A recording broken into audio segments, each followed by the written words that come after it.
विजयपुर गांव में इन दिनों भारी बारिश हो रही थी। आसमान में काले काले बादल छाए हुए थे और चारों तरफ पानी ही पानी दिखाई दे रहा था। इसी गांव के बीचों बीच माखन लाल का एक पक्का ढाबा था, जहां उसकी फिश करी बहुत मशहूर थी। मगर इस ढाबे की असली जान था पप्पू, माखन लाल का रसोइया। पप्पू बचपन से ही रसोई में काम करता था और उसके हाथ की फिश करी का जवाब नहीं था। मगर माखन लाल बड़ा घमंडी और लालची आदमी था। वह पप्पू को सिर्फ एक नौकर समझता था, कभी उसकी मेहनत की कदर नहीं करता था। पप्पू के घर में उसकी बूढ़ी माँ राधा देवी और पत्नी सरोज थी। माँ की तबीयत अक्सर खराब रहती थी और दवाइयों पर ही उनका गुजारा था। पप्पू की तनख्वाह से ही पूरे घर का खर्चा चलता था। आज भी बारिश की वजह से सड़कें सूनी थीं, मगर माखन लाल के ढाबे पर कुछ ग्राहक जरूर बैठे हुए थे। पप्पू भट्टी पर खड़ा हुआ ताज़ी मछली करी बना रहा था और उसके हाथों से निकलती रही खुशबू पूरे ढाबे में फैली हुई थी। अरे ओ पप्पू, जरा इन ग्राहकों की प्लेटें जल्दी लगा, देख कितनी भीड़ है। और हाँ, आज तो बारिश भी हो रही है, क्या पता कब और लोग आ जाएं। इसीलिए तू अपना काम फटाफट कर और कोई गलती मत करना, वरना मैं माफ नहीं करूंगा। इतनी बारिश में भी लोग मेरे ढाबे पर आ रहे हैं, क्योंकि सब तो मेरे ही हाथों की बनाई गई फिश करी जादू ही तो है। अरे सेठ जी, आप चिंता मत करो, मैं सब ग्राहकों को ध्यान से खाना परोसूंगा। आज की फिश करी तो बहुत ही शानदार बनी है। मसालों का तालमेल इतना बढ़िया है कि जो भी खाएगा वो फिर से आएगा ही। बस आप थोड़ा सब्र रखो, सबको बारी बारी से प्लेट मिल जाएगी। अरे वाह पप्पू भाई, आज तो फिश करी की खुशबू ही कुछ और आ रही है। मेरे मुंह में तो पानी आ गया। अब जल्दी से गर्मा गर्म परोसो और थोड़ी ग्रेवी ज्यादा डालना। तुम्हारे हाथों की फिश करी का तो जवाब ही नहीं है। अरे बस बस, इतनी तारीफें मत करो इस पप्पू की। ये तो मेरा नौकर है, मेरी बताई हुई रेसिपी से बनता है, वरना ऐसे इसे तो मछली का मांस भी ठीक से नहीं बनाना आता है। इसे तो बस दिन भर हाथ ही तो चलना पड़ता है। अब चल पप्पू, जल्दी से सबको प्लेट लगा। ऐसे ही धीरे धीरे दोपहर हो जाती है, मगर बारिश अभी भी रुकने का नाम नहीं ले रही थी। सुन पप्पू, दोपहर हो गई है और मैं घर जा रहा हूँ खाने के लिए। शाम तक आऊंगा, ढाबे का ख्याल रखना। और हाँ, किसी को उधार तो बिल्कुल भी नहीं देना, वरना तेरी पगार में से काट लूंगा। चल अब ख्याल रख। इतना कहकर माखन लाल वहां से चला जाता है। माखन लाल के जाते ही वहां पर एक बुजुर्ग अम्मा बारिश में भीगती हुई आती है और उस ढाबे के बाहर खड़ी हो जाती है। उन बुजुर्ग अम्मा का शरीर पानी से पूरी तरह भीग चुका था और ठंड से कांप रही थी। अरे अम्मा, आप बाहर क्यों खड़ी हो? और बारिश देखो कितनी तेज हो रही है। जल्दी से अंदर आ जाओ, वरना आप बीमार पड़ जाओगे। नहीं बेटा, मैं अंदर नहीं आ सकती। मेरे पास एक भी पैसा नहीं है। मगर क्या करूं बेटा, मुझे भूख भी बहुत तेज लग रही है। और सच कहूं तो बेटा, मैंने 2 दिनों से कुछ भी नहीं खाया है। अगर बेटा तुम मुझे कुछ खिला दोगे तो तुम्हारा भगवान भला करेगा। अरे अम्मा, आप ऐसी बातें क्यों कर रही हो? आप तो बिल्कुल मेरी माँ जैसी लगती हो। आप चिंता मत करो, आप अंदर बैठो, मैं अभी आपके लिए गर्मा गर्म फिश करी लगाता हूँ। और हाँ, आप यह मत समझना कि मैं बाद में तुमसे पैसे लूँगा। मैं तो तुम्हें अपनी तरफ से फ्री में खिला रहा हूँ। फिर पप्पू एक प्लेट फिश करी लगाकर उन बुजुर्ग अम्मा को दे देता है। अरे बेटा, आज तो तूने मुझे बचा ही लिया। मैंने तो सोचा था कि आज फिर भूखा ही सोना पड़ेगा, मगर तूने मुझे भूखा नहीं रहने दिया बेटा। भगवान तुझे हमेशा खुशी रखें। अम्मा, आप बस खाना खाओ और किसी चीज़ की फिक्र मत करो। यहाँ मेरा हुक्म है, जब तक मैं हूँ आपको कोई परेशान नहीं करेगा। आप धीरे धीरे आराम से खाओ। और मैंने इसमें गरम मसाला भी डाला है, जो सर्दी में बहुत फ़ायदा करता है। बुजुर्ग अम्मा ने भरपेट खाना खाया और पप्पू को आशीर्वाद देकर वहां से चली गई। पप्पू अपने मन में बहुत खुश हो रहा था कि उसने किसी भूखे की मदद की, मगर उसे पता नहीं था कि यह एक छोटी सी मदद उसकी जिंदगी बदलने वाली थी। धीरे धीरे शाम हो जाती है और बारिश भी अब थम जाती है। फिर माखन लाल हिसाब लेने के लिए ढाबे पर आया। उसने देखा कि पप्पू ने सारी फिश करी बेच दी है। अरे बा पप्पू, आज तो तूने शाम होने से पहले ही सारी फिश करी बेच दी। चल अब पैसे ला। तूने कितनी प्लेट बेची है? और हाँ, अगर एक भी प्लेट के पैसे कम दिखाई दिए तो तेरी पगार में से काट लूंगा। सेठ जी, आज कुल 100 प्लेटें बिकी हैं और इतने पैसे हुए हैं। मगर सेठ जी, आज एक बात बतानी है मुझे। दोपहर में एक बुजुर्ग अम्मा आई थी, बहुत भूखी थी और उसके पास एक पैसा भी नहीं था। तो मैंने सोचा कि उसे मुफ्त में 2 रोटी और करी दे दूं, क्योंकि वो मेरी माँ के समान थी। अरे ये क्या कह रहा है तू पप्पू? तूने क्या इस ढाबे को धर्मशाला समझ रखा है क्या, कि जो भी मुंह उठाकर आएगा और मुफ्त का खाकर चला जाएगा? मगर मुझे क्या पता था कि तू यहाँ पर मेरे ढाबे को धर्मशाला ही बना देगा। मगर अभी तो चल, मैं तुझे माफ कर रहा हूं। अगर फिर कभी ऐसा किया ना तो तुझे अपने ढाबे से ही निकाल दूंगा। सेठ जी, मैं आपसे क्या कहूँ।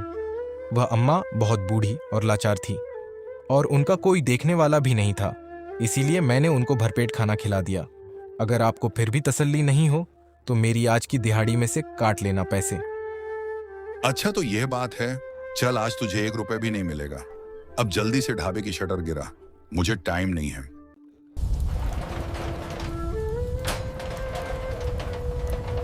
फिर शाम हो जाती है और माखनलाल अपना ढाबा बंद करके घर चला जाता है और पप्पू भी अपने घर आ जाता है। अजी, आज तो आपको आने में इतनी देर कैसे हो गई? क्या हुआ? आज का दिन कैसा रहा? और आज राशन भी खत्म हो गया है और तुम आज राशन लेकर भी नहीं आए। आखिर बात क्या है जी? तुम्हारा चेहरा उतरा सा लग रहा है। क्या बताऊं सरोज, माखनलाल ने तो आज की दिहाड़ी भी नहीं दी मुझे। तो फिर तुम ही बताओ मैं कैसे लाता राशन। और मैंने सिर्फ इतना किया कि एक बुजुर्ग अम्मा को मुफ्त में खाना खिला दिया, इसलिए माखनलाल ने गुस्सा होकर आज की मुझे दिहाड़ी भी नहीं दी। अब तुम ही बताओ सरोज, क्या मैंने गलत किया उस बुजुर्ग अम्मा को खाना खिलाकर? अजी, तुमने बहुत अच्छा किया। किसी भूखी की मदद करना सबसे बड़ा धर्म है। और वो माखनलाल तो बहुत घमंडी है, हम गरीबों की तो एक नहीं सुनता। बस आज का ही राशन बचा था तो मैंने खाना बना दिया। चलो सब लोग खाना खा लेते हैं, वरना वो भी ठंडा हो जाएगा। फिर सब लोग तसल्ली से बैठकर खाना खाते हैं और सो जाते हैं। फिर अगली सुबह पप्पू टाइम से ढाबे पर पहुंच जाता है। मगर आज ढाबे पर माखनलाल और एक आदमी भी था और वह आदमी भट्टी पर फिश करी बना रहा था। अरे सेठ जी, आज यह नया रसोइया कौन है? क्या यह आपके रिश्तेदार हैं या फिर हमारे ढाबे पर काम सीखने के लिए आए हैं? अगर काम सीखने आए होंगे तो आप बिल्कुल भी चिंता मत करना। मैं इनको ऐसी फिश करी बनाना सिखाऊंगा कि खाने वाले उंगलियां चाटते रह जाएंगे। अरे पप्पू, आज क्या तू सुबह सुबह से भांग पीकर आया है क्या? और रही बात इस रसोइया की, तो यह सीखने के लिए नहीं आया, इस ढाबे पर काम करने के लिए आया है। और आज से तेरी इस ढाबे पर कोई जरूरत नहीं है। तू जा अपने घर, ये तुझसे भी अच्छी फिश करी बना लेता है। सेठ जी, ये आप क्या कर रहे हो? इतने सालों से मैंने आपके ढाबे पर दिन रात मेहनत की है और आपने बिना बताए कोई और रसोइयां रख लिया। मैं आपके लिए नहीं बल्कि अपने परिवार के लिए काम कर रहा था। आपके इस ढाबे की पहचान मेरी फिश करी की बदौलत है और आज आप मुझे यूं ही निकाल रहे हो। अरे पप्पू भाई, अब तो सेठ जी ने मुझे काम पर रख लिया है और मुझे भी स्वादिष्ट फिश करी बनाना आता है। और आज से इस ढाबे पर मैं काम करूंगा, तुम अपने घर जाओ। अरे अब बस करो तुम दोनों। और सुन पप्पू, तू अपने घर जा और अब तुझे मेरे ढाबे पर आने की कोई जरूरत नहीं है। मैं तुझे नौकरी से निकालता हूं। अब तू अपना काम देख और यह रमेश ही यहां सब संभालेगा। मेरा ढाबा पहले भी चलता था और अब भी चलेगा, चाहे तू हो या ना हो, मुझे कोई फर्क नहीं पड़ता। अब पप्पू के पास कोई और रास्ता नहीं था। पप्पू सीधा निराश होकर घर की ओर चल पड़ा। तभी रास्ते में उसका दोस्त गोपाल मिलता है, जो खुद तालाब से मछलियां पकड़कर बेचता था। अरे पप्पू भाई, कहाँ जा रहे हो? आज ढाबे पर नहीं जाओगे क्या? मैं तो भाई वहीं जा रहा था और जब तक तुम्हारे हाथों की फिश करी न खाऊं तो मेरा मन ही नहीं लगता। गोपाल भाई, अब मैं कभी उस ढाबे पर नहीं जाऊंगा। माखनलाल ने मुझे वहां से निकाल दिया है और एक नया रसोइया रख लिया है। अब तुम जाओ, उसी के हाथ की फिश करी खाना। अब मैं कुछ नहीं कर सकता गोपाल भाई। अरे पप्पू भाई, भला माखनलाल ने तुम्हें ढाबे से क्यों निकाल दिया? तुम तो बहुत स्वादिष्ट फिश करी बना देते थे और सच कहूं तो भाई, तुम्हारी वजह से ही वहां पर ग्राहकों की लंबी कतार लगती थी। अब तुम देखना, उस माखनलाल के पास कोई ढूंढने तक नहीं जाएगा। तुम कह तो सही रहे हो गोपाल भाई, मेरी ही वजह से ही वहां पर ग्राहक आते थे। मगर गोपाल भाई, मेरा उस ढाबे से पूरा घर का रोजी रोटी चलता था। अब तुम ही बताओ कि इस बारिश के मौसम में मुझे कौन काम देगा? मेरे घर में एक बूढ़ी माँ भी है और मेरी पत्नी भी। अब तुम ही बताओ उनका क्या खिलाऊंगा मैं। पप्पू भाई, तू टेंशन मत ले। देख, तेरे हाथ में भी वह हुनर है कि तू माखन लाल को भी पीछे छोड़ सकता है। मैं तो कहता हूं तू अपना ही एक फिश करी का ठेला लगा ले। देखना, जब तेरा ठेला खुल जाएगा ना, तो गांव के सारे लोग माखन लाल के पास नहीं बल्कि तेरे ठेले के पास आएंगे। भाई तुम्हारी बात तो सही है, मगर मेरे पास तो अभी एक भी पैसा नहीं है और ठेला खोलने के लिए तो मछलियाँ चाहिए, मसाले चाहिए। अब तुम ही बताओ मैं कैसे ठेला लगाऊं। अरे भाई, ये सब टेंशन क्यों ले रहा है तू? मैं कब काम आऊंगा?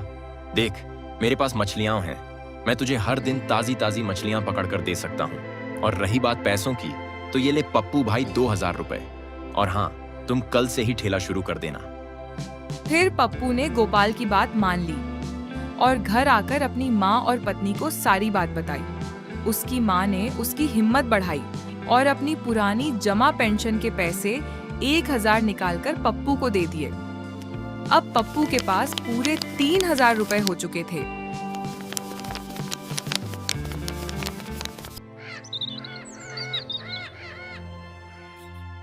अगली सुबह होते ही पप्पू अपना ठेला गांव में लगा देता है और जोर जोर से आवाज लगाने लगता है। आओ आओ भाइयों और बहनों, गर्मा गर्म फिश करी खाओ और स्वाद ऐसा कि उंगलियां चाटते रह जाओगे। अगर मजा ना आए तो पैसे वापस। कुछ ही देर बाद पप्पू का ठेला ग्राहकों से खचाखच भर गया और सब लोग पप्पू की खूब तारीफ करने लगे। अरे पप्पू भाई, तुमने बहुत अच्छा किया जो अपना खुद का एक ठेला खोल लिया।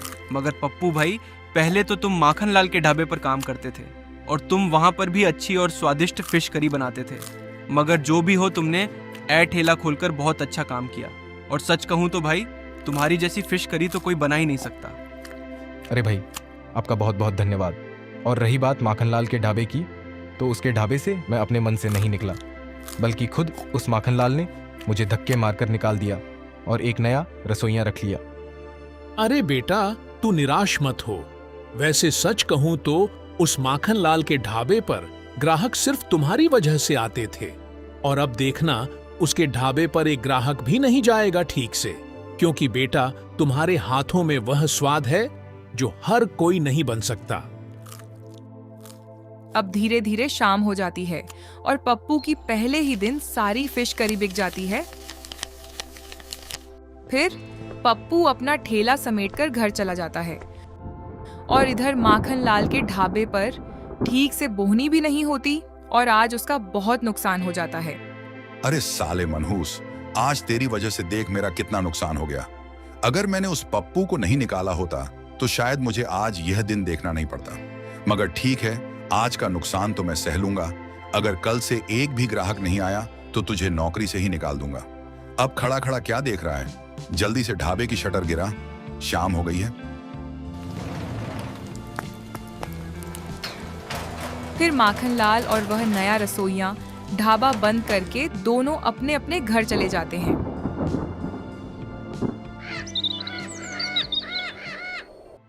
अब अगली सुबह होते ही पप्पू अपना ठेला फिर उसी जगह पर लगा देता है।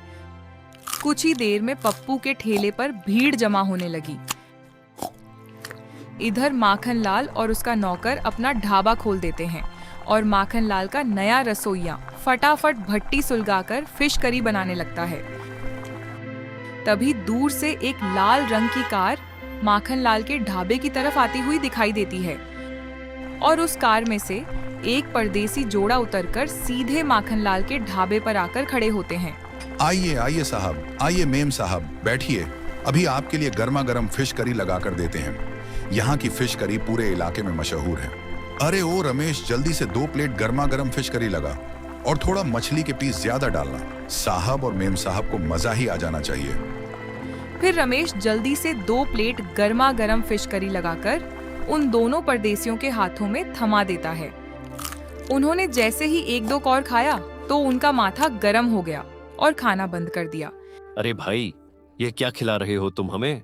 इसमें ना नमक का स्वाद है और ना ही मसाले का स्वाद। सब कुछ फीका फीका लग रहा है।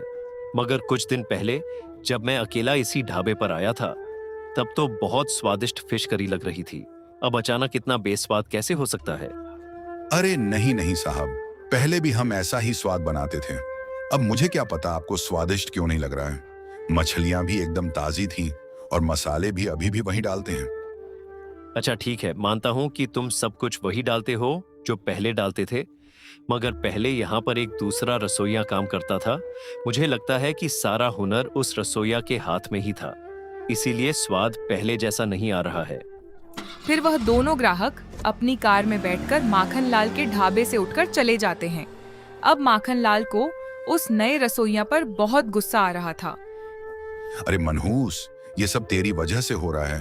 तू तो कह रहा था कि मुझे सब कुछ अच्छी तरीके से बनाना आता है, और सच कहूं तो साले तुझे मछली का मांस भी बनाना नहीं आता है। अब एक काम कर, जल्दी मेरी नजरों से दूर हो जा, वरना मेरा माथा गर्म हो रहा है।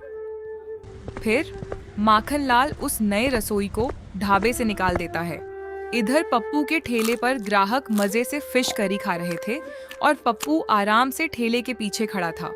तभी पप्पू के ठेले पर वही लाल रंग की कार आकर रुकती है और उसमें से वही अमीर आदमी उतरते हैं जो पहले माखनलाल के ढाबे पर गए थे।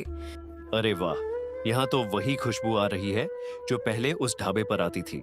सुनो भाई, तुम्हारा नाम क्या है? और पहले तो तुम उस ढाबे पर काम करते थे, और अब क्यों नहीं करते हो? अरे आइए साहब, बैठिए। मेरा नाम पप्पू है। और हाँ, आपने सही कहा, पहले मैं उसी ढाबे पर काम करता था। मगर छोड़िए ना, आप तो गर्मा गर्म फिश करी खाइए, आपको वही स्वाद मिलेगा जो पहले उस ढाबे पर मिलता था। फिर पप्पू फटाफट 2 प्लेट फिश करी लगाकर उन दोनों को दे देता है। उन्होंने जैसे ही खाया, उनकी आंखें खुशी से चमक उठी। वाह पप्पू भैया, तुमने तो कमाल कर दिया। सच में तुम्हारे हाथ की फिश करी बहुत ही स्वादिष्ट है। मसालों का ऐसा तालमेल है कि कुछ कहें ही मत। मैंने कभी भी ऐसी फिश करी नहीं खाई। सच में तुम्हारे हाथों में तो जादू है भैया। हाँ ज्योति, तुम बिल्कुल सही कह रही हो। हम बड़े बड़े होटलों में खाना खाते हैं, मगर ऐसा स्वाद कहीं नहीं मिलता। पप्पू भाई, तुम सच में बहुत अच्छी फिश करी बनाते हो। ये लो तुम्हारे 2 प्लेट के पैसे। और हाँ, ऐसे ही मेहनत करते रहना। एक न एक दिन यह तुम्हारा छोटा सा ठेला एक पक्के और बड़े ढाबे में बदल जाएगा। मुझे पूरा भरोसा है तुम पर। साहब, आपका बहुत बहुत धन्यवाद। मैं हमेशा ऐसी ही मेहनत करता रहूंगा, और आप जब भी यहाँ खाने आएंगे तो आपको ऐसा ही स्वाद मिलेगा जैसा आज मिल रहा है। ऐसे ही कुछ दिन बीत जाते हैं और पप्पू के ठेले पर खूब कमाई होने लगी। लोग दूर दूर से उसकी फिश करी खाने आते थे, और इधर माखनलाल के ढाबे पर ग्राहक न आने के कारण माखनलाल को अपना ढाबा बंद करना पड़ा।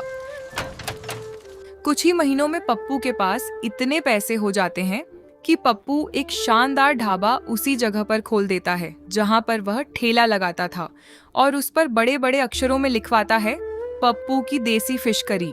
तो देखा दोस्तों, आखिर किस तरह पप्पू ने हिम्मत ना हार कर मेहनत करता रहा और आज उसने हजारों दिलों को जीत लिया। तो हमेशा मेहनत करते रहना। मिलते हैं अगली वीडियो में, और अपना ख्याल रखना। धन्यवाद।